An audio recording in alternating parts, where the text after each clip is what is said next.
就来看南投一个女驾驶到北部去佚佗，返去了后收到一张国道的罚单，本地想讲是超速，结果竟然是无甲头前车保持安全的距离53.5公尺，所以罚3000块。这个女驾驶真不服，敢讲就爱哪开车哪压手来让这个安全距离咧。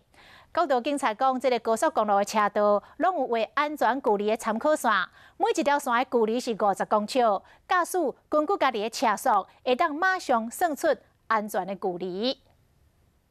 收到国道违规罚单，女驾驶徐小姐以为讲是超速，但详细看原因竟然是无保持行车安全距离53公尺半，亏罚3000块。那你会不会觉得政府在抢钱？当然啦、如果我都能够收到这样的罚单了，从南到北的每个人都要开了，对不对？徐小姐的质疑，敢讲着爱一边开车一边提手让安全距离。咱详细看，伊的车甲前面的车辆，也就是讲两台车距离无到50公尺。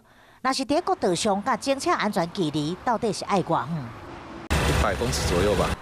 有驾驶力并不清楚，以时速100公里来讲，小型车是车速对离安全距离就是55公尺；若是大型车是车速减20，安全距离就是90。如果说前面有状况的话，那个安全距离，刹车才来得及啊。小型车安全车距55公尺，大约是14台车的距离。国道两边这安全距离的目测线，第一条线甲第二条线是计50公尺，甲第三条线是计100公尺。驾驶人会使根据家己的车速，马上算出安全距离。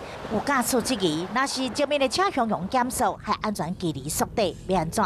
国道警方讲，翕相所情的时阵，卖录影准证，减少日后的争议。